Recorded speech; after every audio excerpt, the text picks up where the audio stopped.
Bueno, entonces vamos a hacer un repaso de las respuestas de los exámenes, de los parciales anteriores para, te digo, hacer una especie de repaso, recordar todo el material.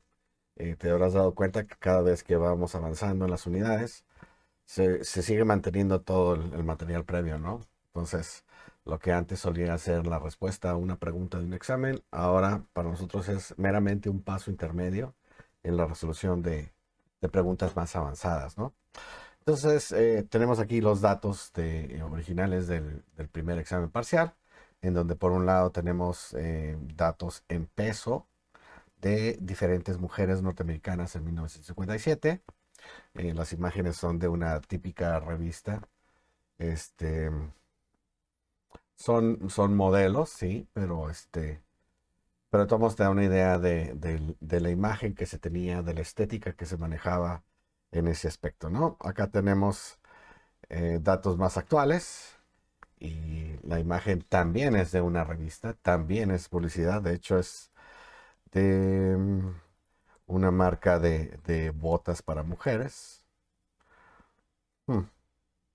O a lo mejor será una marca de Levi's, pero por alguna razón se llama MK Boots, no sé por qué, si era por el tipo de corte del pantalón, pero pues vemos una ligera variante en el concepto que se tenía antes y ahora, ¿no? Entonces vamos a comprar los dos grupos de datos para hacer el trabajo más fácil. Vamos a llamar a los datos de los pesos de las mujeres norteamericanas en 1957. Le vamos a poner antes como nombre. Y acá los datos contemporáneos les vamos a poner de nombre ahora. ¿Ok? Bueno, entonces tenemos que hacer una serie de estadísticos que nos permitan comparar los dos conjuntos. En aquel entonces teníamos herramientas muy limitadas. No podíamos hacer el análisis que podemos hacer ahora. No había contrastes de hipótesis para establecer una diferencia clara entre los pesos de antes y los pesos de ahora. Pero pues te digo, estamos repasando el material del primer parcial. Entonces, primero, ¿cuántos datos tenemos para las mujeres de 1957? Pues le ponemos aquí, le pedimos a la computadora, me falta el igual. Toda fórmula debe empezar con igual, ¿no? Entonces, contar los datos de antes, ¿va? 287, 288 datos.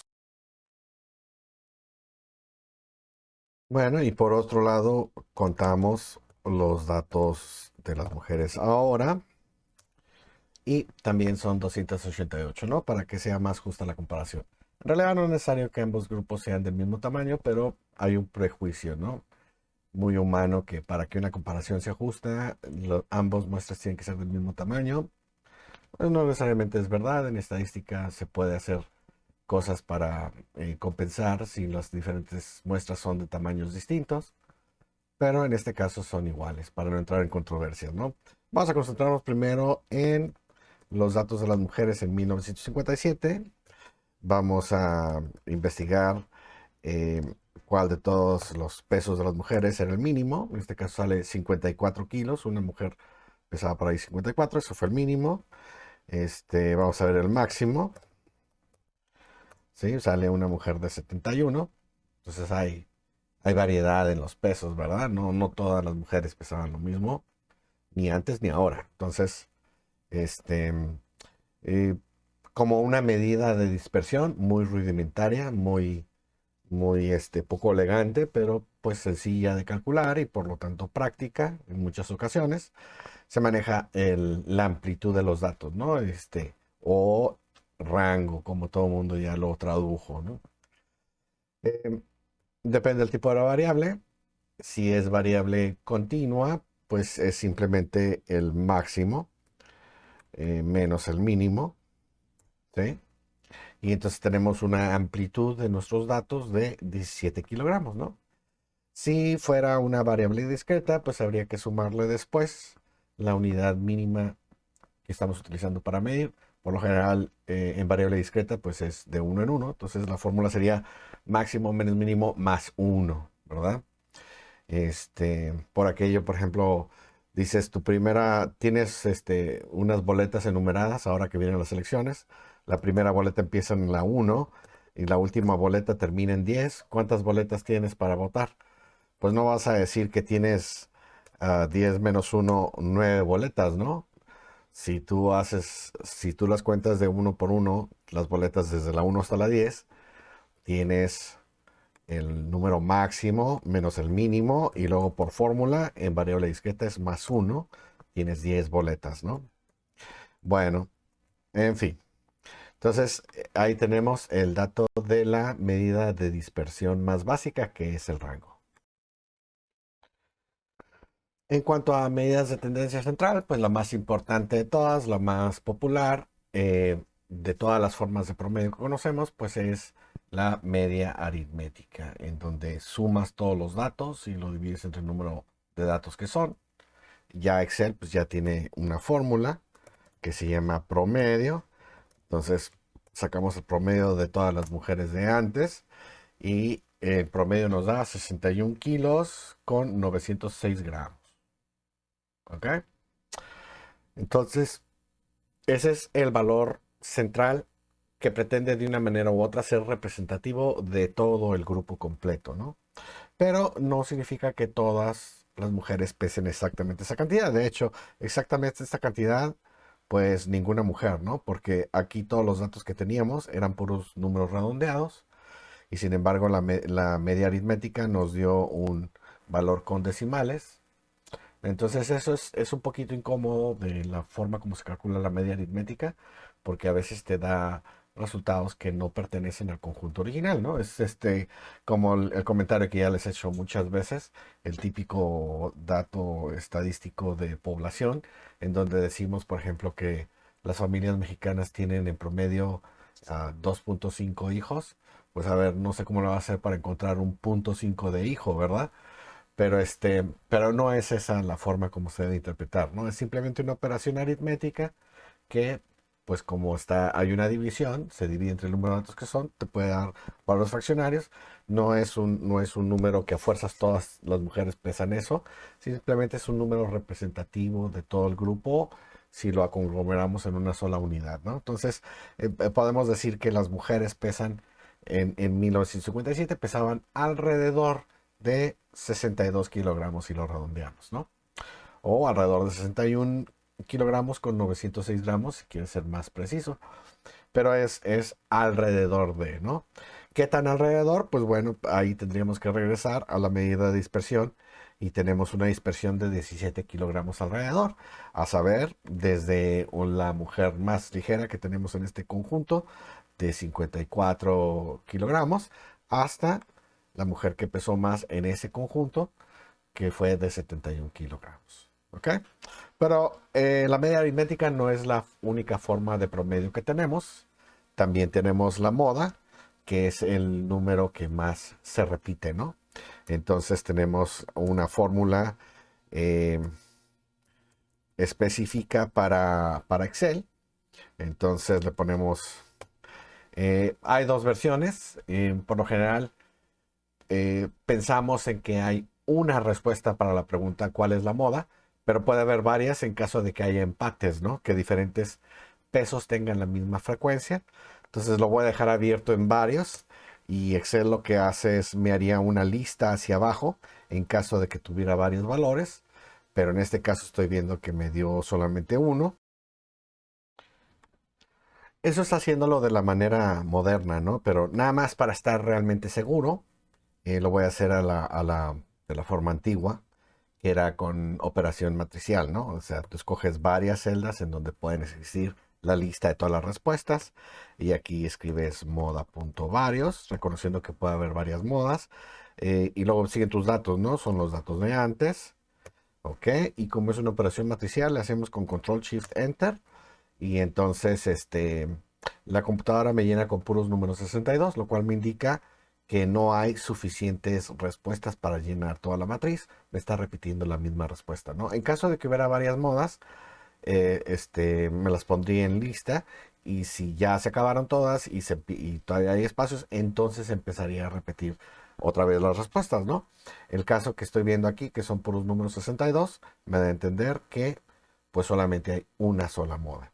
Entonces, ya con eso en mente, podía yo haber puesto eh, modas punto uno, ¿sí? Pero en realidad no me convenía ponerlo así desde antes porque modas punto uno te arroja la primera respuesta e ignora todas las demás y posiblemente era un caso en donde había varias modas, ¿no? Este, igual le vamos a hacer así para el otro grupo con los datos de ahora y pues también sale una sola moda, ¿no? Ok, regresamos a los datos de 1957 y tenemos ahora la mediana. Bueno, la moda ya mencioné, creo que es el dato que más se repite, es el peso con más frecuencia. Pero ahora la mediana, ¿de qué se trata? Pues agarras todos tus datos, los ordenas del menor al mayor y escoges el dato central. En caso de que sea un número par como este, no va a haber un dato central, va a haber dos datos centrales. ¿Y qué es lo que haces? Promedias esos dos datos centrales, ¿no? Con una media aritmética.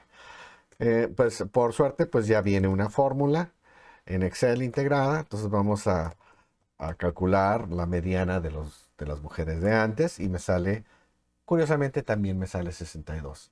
A veces sucede este tipo de cosas en que diferentes medidas de tendencia central te da la misma respuesta y cuando es así que bueno, pero pues también te puede dar resultados diferentes como la media aritmética. Aquí vemos que dio diferente, ¿verdad? Ok, entonces estas tres serían las medidas de tendencia central más populares. Ya sabemos que hay otras formas de promediar. Está la media ponderada, por ejemplo, y hay otras más que hemos mencionado, pero que no las utilizamos porque no son tan populares, no son de uso muy específico y no vienen al tema ahorita. Bueno, regresando con las medidas de dispersión, que a veces causan confusión, pues tenemos todas estas, ¿no? Y entonces, ¿qué son estas? Pues la S es la desviación estándar de la muestra, ¿ok? Tenemos la S cuadrada, que es la varianza de la muestra, ¿no? No se lee como desviación estándar al cuadrado, se lee como varianza. Y pues son de la muestra, puesto que estamos trabajando de datos que provienen de una muestra, ¿sí? Si tuviéramos toda la población de todas las mujeres norteamericanas de 1957, entonces en vez de ser S y S cuadrada, sería sigma y sigma cuadrado, porque entonces estaríamos reconociendo que es la desviación estándar poblacional y la varianza poblacional, ¿sí? Sin embargo, pues no tenemos no podemos hacer eso porque los datos que tenemos son solamente de la muestra. Sin embargo, ya sea de la muestra o de la población, y esta es una parte que mucha gente se confunde, es exactamente la misma fórmula, ¿sí? Es desviación estándar punto P. ¿Ok? Entonces le ponemos que trabaje con los datos de antes, ¿sí?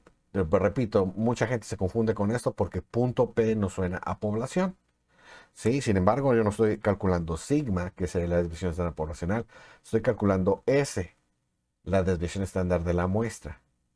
Pero es que matemáticamente la fórmula es la misma para ambos casos. ¿Cómo va a ser la misma? ¿No te daría el mismo resultado si usas la misma fórmula? No, porque lo usas sobre diferentes datos. Es la misma fórmula, pero si lo aplicas a los datos de una muestra, entonces el resultado es la desviación estándar muestral.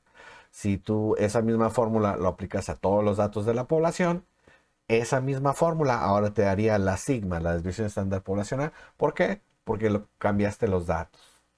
¿Ok? Bueno, entonces esa sería la desviación estándar muestral. Si la varianza es el cuadrado de la desviación estándar muestral, pues podríamos decir que simplemente está al cuadrado y obtendríamos la respuesta, ¿no?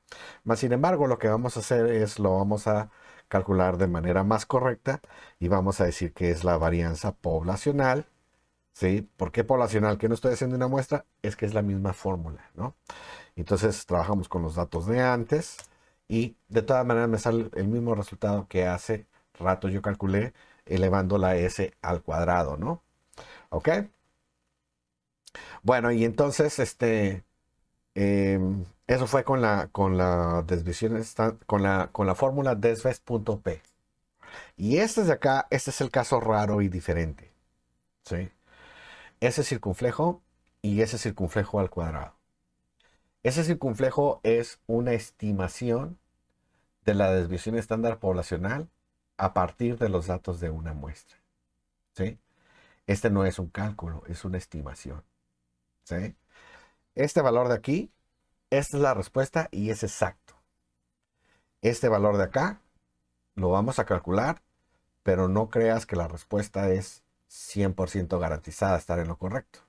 Es una mera estimación, ¿ok? No es un cálculo lo que estamos haciendo, va a ser una estimación. Y en la fórmula matemática original es cuando a la hora de calcular las divisiones, a la hora de calcularlo, en vez de dividir sobre n, divides entre n menos 1, porque estás perdiendo un grado de libertad al estar estimando un parámetro desconocido. Ya, pues aquí en el Excel, este, ya sabemos que tenemos una fórmula integrada que es desves.m. Ok, esta es la que sigues con m, porque reconoce que tus datos explícitamente provienen de una mera muestra y con eso estamos tratando de estimar un valor para toda la población. ¿Ok? Entonces hacemos ese cálculo con los datos de las mujeres de antes. Igual, pues existe un var.m para estimar a partir de una muestra el verdadero valor de la varianza para toda la población. Ok. Y entonces decíamos que este es var.m con los datos de antes. Y se me olvida combinar las zetas. Ah, caramba. De esta manera no cabe. Pues a ver, ¿qué valor quieres poner computadora? Ah, ah,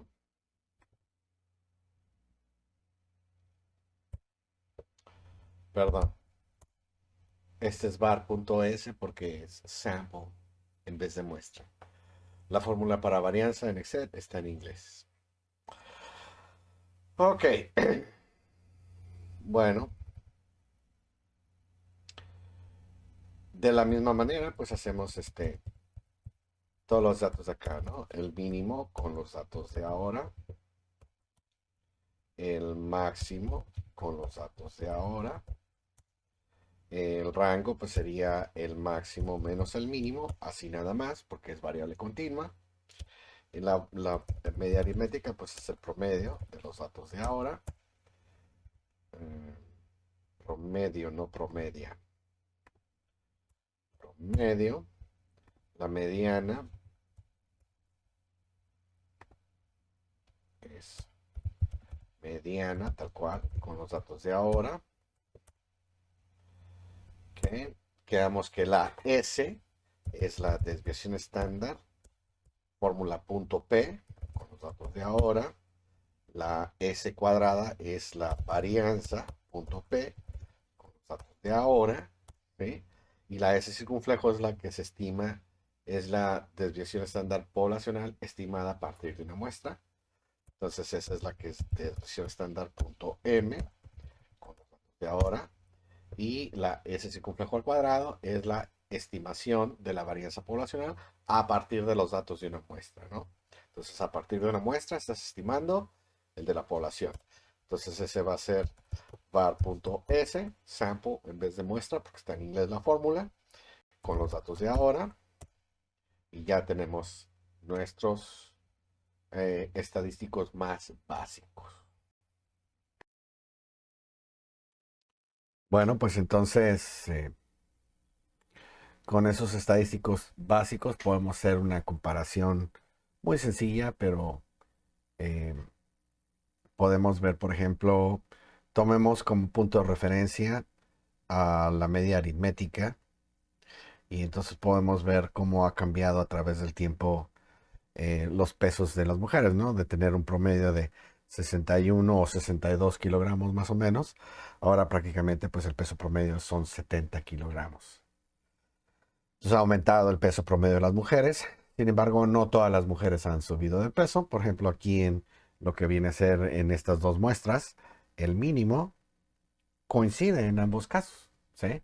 Entonces, es decir, en promedio todo el conjunto de mujeres modernas tiene un peso promedio superior a lo que solía ser en 1957, pero eso no significa que absolutamente todas las mujeres de hoy tengan más peso que las mujeres de antes, ¿no? Definitivamente, pues hay mujeres de hoy que son delgadas y había mujeres antes que tenían sobrepeso, entonces eso no es tan determinante, ¿no? Estamos hablando de promedios, ¿sí? Lo que hay, pues hay más variedad en los pesos de las mujeres, porque mientras antes el intervalo de mis datos muestrales iba de 54 hasta 71 kilogramos, ahora tenemos que la muestra moderna me está arrojando sí, desde 54 hasta 85 kilogramos, ¿no? Entonces hoy en día hay una dispersión más alta de los datos, hay más variedad en los pesos de las mujeres, tenemos un rango de 31 kilogramos como medida de dispersión, cuando antes pues solían ser solamente 17, ¿no? Eso tomando en cuenta los datos de las dos muestras que nos dieron, ¿sí? Que había mujeres antes y ahora con pesos fuera de esas muestras, sí, ¿no? Pero estamos trabajando con los datos que tenemos. Bueno, pues en cuanto a las medidas de dispersión, estamos manejando dos. Debería de ser una, porque en ese primer examen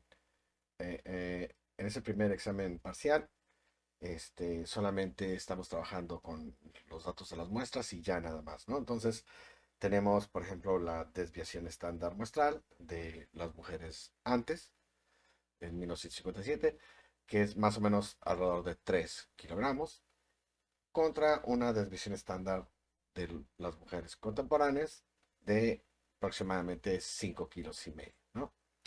Este, y matemáticamente hablando, se considera más elegante trabajar con la varianza, nada más que para nosotros es un poquito más difícil de conceptualizarla, porque la varianza, al ser al cuadrado, ¿sí?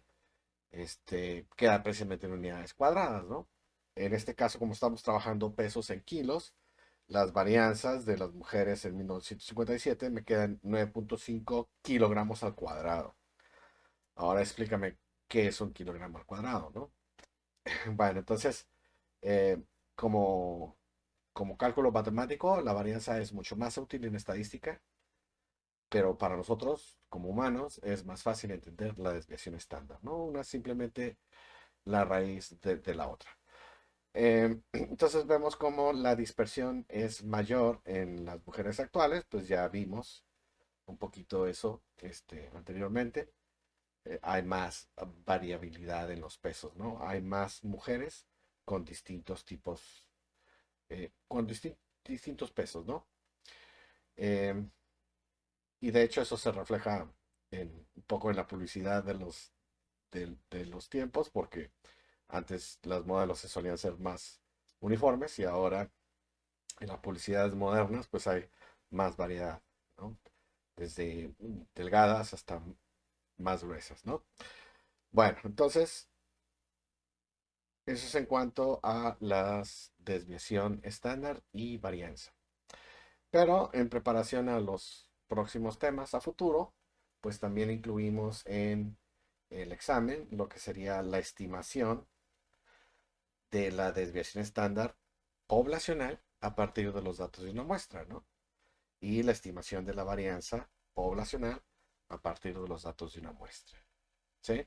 Entonces, estos valores de acá arriba son calculados, estos valores de acá abajo son estimados. Porque no tenemos la población para poder haber calculado sigma, la desviación estándar poblacional, ni sigma al cuadrado, la varianza poblacional, ¿no? Lo que tenemos en su lugar es la S circunflejo, como la estimación de la desviación estándar poblacional a partir de los datos de una muestra, y lo mismo estimamos la varianza. Siento que me estoy repitiendo, ¿no? Pero ya ven que estos son los temas importantes para no confundir cuándo es S, cuándo es S circunflejo y cuándo es sigma, ¿sí? Bueno, entonces, De todas maneras, es prácticamente la misma información en el sentido de que existe la misma tendencia. Hay más variabilidad en los pesos de las mujeres modernas de lo que solía haber en los pesos de las mujeres de 1957. Y antes de que me digas que tú conoces a una mujer que es muy súper delgada hoy en día y que no es cierto que todas las mujeres pesan más que lo que solían pesar antes, estamos hablando de promedios, ¿no? Y estamos hablando de los datos de estas muestras. Este, pero sí tenemos que reconocer que como población, pues hemos aumentado de peso, tanto mujeres, que se reflejan en los datos, como los hombres, ¿no? No incluye los datos de los hombres, porque pues es la misma tendencia, sería repetir, pero pues aquí la tendencia es clara conmigo también, ¿verdad? Bueno, bueno, entonces vamos con los histogramas. Lo primero que necesitamos ver es cuántas clases me conviene tener, porque para poder hacer un histograma necesito hacer tabla de frecuencia. Por la cantidad y naturaleza de los datos, no me conviene hacer una tabla de frecuencia así nada más. De las sencillas, esta por ejemplo aquí tendría... No, aparte es variable continua. No viene al caso. Entonces la vamos a hacer por clases, ¿sí? Por intervalos, de tanto a tanto aquí, de tanto a tanto acá. Y entonces necesitamos ver pues cuántas clases nos convienen precisamente, ¿no? Vamos a suponer así una mera suposición que unas 5 clases me conviene. Entonces vamos a usar la regla de 2 elevado a la k. Y entonces vemos que eso es suficiente para trabajar 32 datos. ¿Cuántos tenemos? De cada grupo, 288. Uf, ni acaso, con 5 categorías, ¿no? Ocupamos más, vamos a ver unas 8 categorías. 256 datos, casi, casi. Puede ser que esa sea la respuesta que nos conviene porque casi llegamos al 288. Más sin embargo, siendo un poquito más estrictos, se supone que tiene que ser 9 porque tenemos que rebasar el valor, ¿no? No necesariamente tiene que ser así, ¿verdad? Por ejemplo, si con 8 me alcanza para 256 y tengo 257 datos, pues por uno más no voy a agregar todo un renglón completo, ¿no? Pero en este caso, pues lo vamos a dejar en 9 y vamos a ver qué pasa. Porque ya sabes que todo esto es una mera guía o sugerencia. La regla esta no es eh, precisamente forzosa, ¿no? Ok, entonces son la misma cantidad en ambos casos, pues entonces es la misma cantidad de clases. Y ahora vamos a ver el ancho de clase. Tomamos eh, el rango y lo dividimos entre el número de clases. Y entonces está saliendo un ancho de clase de 1.88, ¿no? Acá para el otro grupo pues va a ser un poco diferente porque el rango es distinto. Y lo vamos a poner de 3.44. Entonces pues quedan números bastante incómodos, ¿no? Bastante incómodos. Vamos a decir entonces que este de acá nos conviene que sea de 2 en 2 y este de acá nos conviene que sea 3.5. No, creo que será mejor de 4 en 4. ¿Sí? Entonces, este iniciamos en el mínimo, que sería 54, pues en este no hay inconveniente. También acá podría empezar en 54 y terminaría eh, en, en este caso, pues empezaríamos la tabla, sería de 54 hasta 56, sumando, bueno, más bien sería esto más el ancho de clase, ¿no? ¿Sí? Vamos a hacer más grandes los números. Y aquí la vamos a poner Nada más así un guión centrado para que dé la idea de que es de tanto a tanto. Y luego acá, como es variable continua, comenzamos con el mismo límite en el que nos quedamos anteriormente, con el entendido de que si hay un empate, queda en el renglón de arriba. ¿Ok? Mm, bueno, tú escoges si lo pones arriba o abajo. ¿Qué será bueno? Lo ponemos en el de arriba. ¿Ok? Entonces, en realidad, por ejemplo, este primero sería 54 menor o igual. Vamos a poner aquí, insertar un símbolo. Buscamos el de menor o igual. Y nos ponemos otro. Entonces estaría nuestro dato X atrapado en medio y llega hasta 56. Ahora subimos el tamaño de la letra. Y el siguiente, pues continúa a partir de 56. Ahora hasta 58. Digo, para que no haya controversia, aquí ponemos menor que. ¿Sí? Entonces, de esa manera, un dato que quede justo en el 56, pues queda claro que lo vamos a acomodar en el de arriba, ¿no? Yo podría poner el menor que acá arriba o el menor igual acá abajo, da lo mismo, ¿no? Pero lo vamos a poner así, ¿ok? Y entonces el siguiente, pues sería empezando en 58 hasta 60, ¿no? Y así no la vamos con los demás, pero no vamos a poner la anotación completa.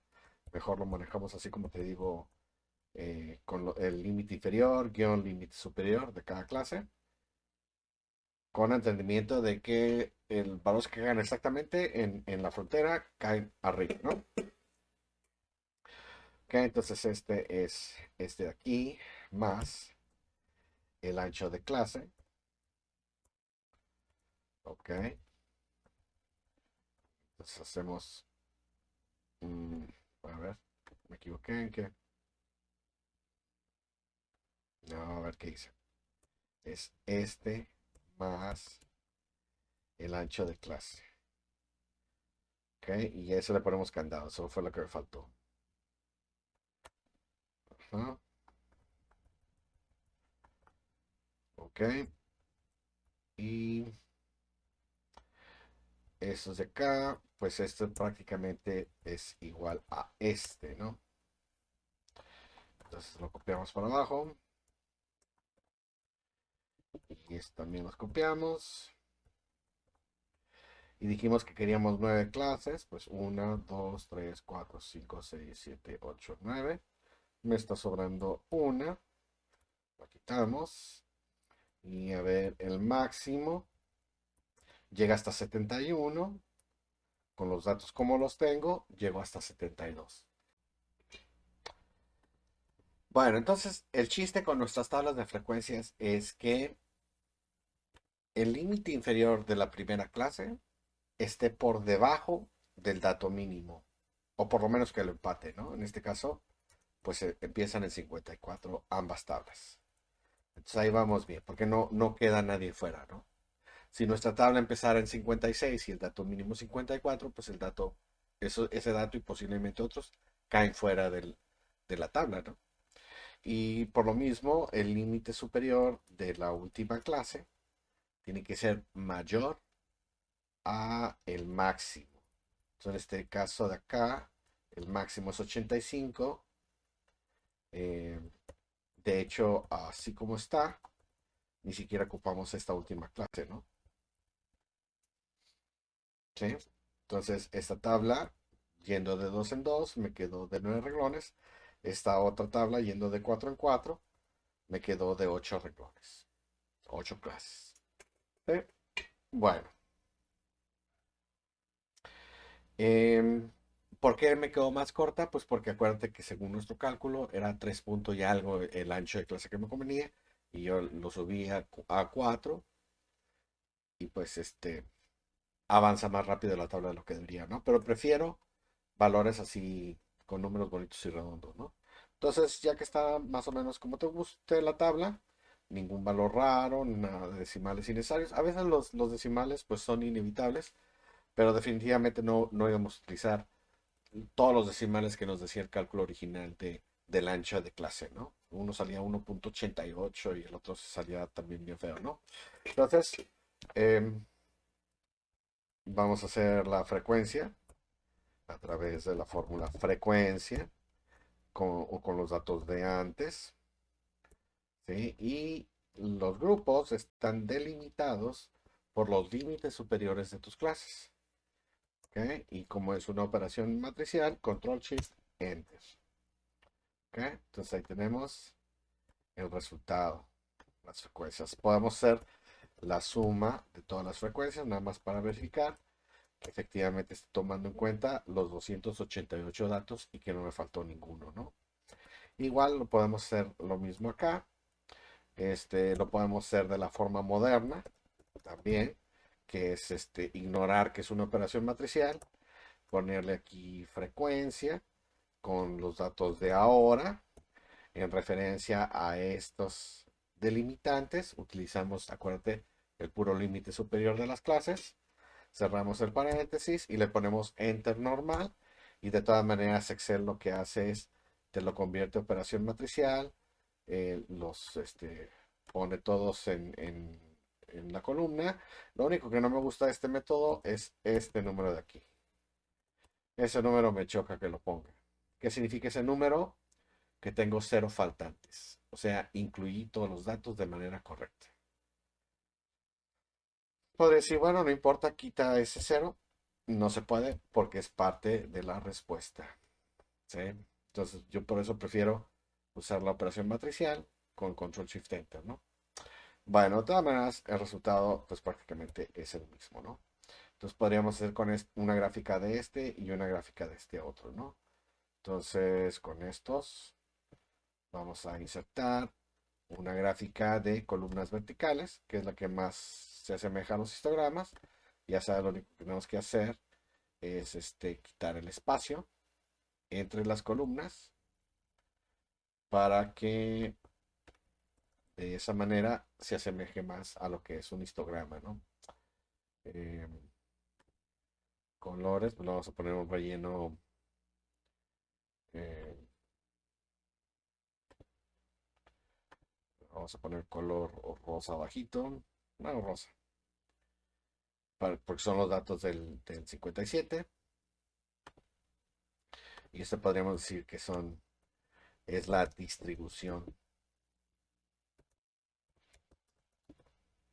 de pesos en mujeres en 1957. ¿Ok?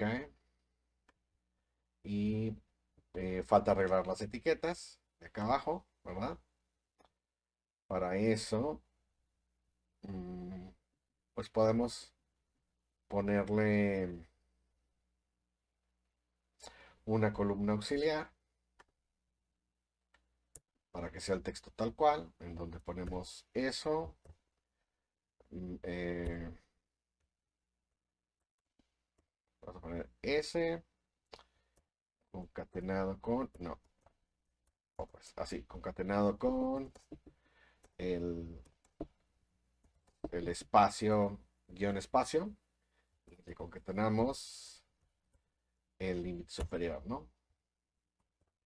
Y así como hicimos ese, hacemos estos demás, no importa que no se vea bien, es nada más una columna auxiliar para generar las etiquetas. Y acá le ponemos seleccionar datos y editamos las etiquetas y le decimos que son estas las que queremos. ¿Ok? Y entonces ya está, ¿no? De 54 a 56, 56 a 58, 58 a 60, en fin. ¿Ok? Esa sería la gráfica de las mujeres en 1957. De la misma manera hacemos lo con los datos modernos. Ok, entonces un posible resultado podría ser algo como esto, en donde tenemos nuestras dos distribuciones lado a lado para comparar. las mujeres norteamericanas en 1957, las mujeres norteamericanas actuales, ¿sí? Solo que si lo hiciste así está bien. Solo que para la gente común y normal está un poquito difícil de entender porque las escalas cambian, no, no son exactamente la misma. Supongo que podríamos hacer algo así como hacer esta más alta para que entonces sí el 80 aquí y el 80 acá queden más o menos a la misma altura. Algo así para que sea más justa la comparación. Pero luego entonces tendremos el problema de las clases, ¿no? Acá las clases son de 2 en 2 kilogramos y acá las clases son de 4 en 4 kilogramos. Entonces, em, el ancho de las barras no representa lo mismo en ambos casos, ¿no? Entonces, si lo hiciste así, está bien, así lo puedes dejar. Este, incluso así como está originalmente, está bien. Solo pues ten en mente que las personas normales se van mucho por lo visual, no ven los números, no se fijan en las escalas, no se fijan en los valores, no se fijan en nada. Nada más ven las puras formas, ¿no? Y a veces las formas engañan. Escalas distintas, proporciones distintas, todo eso da un mensaje distorsionado para el público en general. Entonces lo que nos convendría más es juntar ambas en una sola. Supongo que podremos hacer algo como para poder comparar esta tabla de frecuencias con esta, pues en realidad nos conviene homologar las dos, las dos tablas en una sola, ¿no? ¿Qué te parece? Entonces por aquí le vamos a agregar igual, una nueva columna, pero con los datos de antes y utilizando las clases de, de las mujeres de ahora, para que así todo sea bajo la misma escala, ¿no? Obviamente nos van a salir ahí varios ceros, porque no hay, en la muestra de 1957, no hay ninguna mujer que tenía peso tan elevado como estas categorías de aquí, estas clases, pero entonces ya con esas vamos a agarrar estas dos series y vamos a insertar una gráfica de columnas. Entonces ahí están las dos series lado a lado. Podríamos, por ejemplo, eh, quitarle los espacios para que sea como histogramas, ¿no? Y luego ponemos una superposición de las series al 100% para que estén completamente encimadas, una enfrente de la otra. Y aquí es en donde quizá nos metemos en problemas porque pues se tapa una a la otra, ¿verdad? Mm. Bueno, pues entonces esta es una posible solución. Ponemos las dos gráficas en una sola, las dos series en una sola gráfica más bien, ¿sí? De tal manera que comparten la misma escala vertical, comparten las mismas categorías, ¿sí? El único detallito aquí es el asunto de la perspectiva, que no todo el mundo lo entiende, ¿no? Da la impresión que estas gráficas de atrás son más altas que las de enfrente. Bueno, estas sí de plano son más altas, pero em, aunado a eso está el aspecto de la perspectiva, ¿no? Por eso esta diagonal va subiendo. Entonces hay que tener cuidado con eso. Pero también tuvimos que romper un poco la regla de no dejar espacios. Dejamos espacio para que puedas ver lo que está detrás. Y de todas maneras, sí da el mensaje principal, que es que en las categorías de pesos bajos, las mujeres en 1957 tenían una participación más alta, había una mayor frecuencia que las mujeres modernas, y en los pesos más altos, pues en la muestra que nosotros tenemos de las mujeres estas de 1957, no hay ninguna persona en esas categorías, ¿no? En cambio, las mujeres modernas sí hay participaciones en esos distintos pesos. Em, pero bueno, esto ya es extra. Con las dos gráficas lado a lado era más que suficiente. Esta era una opción por si tú querías em, experimentar un poco con las gráficas. Pero si dejaste las gráficas por separado, también está bien. ¿Sí? Nada más la única observación, no lo voy a calificar como mal si no lo hiciste así, pero para que dos gráficas lado a lado sean comparables, tienen que tener las mismas categorías y la misma escala, ¿no?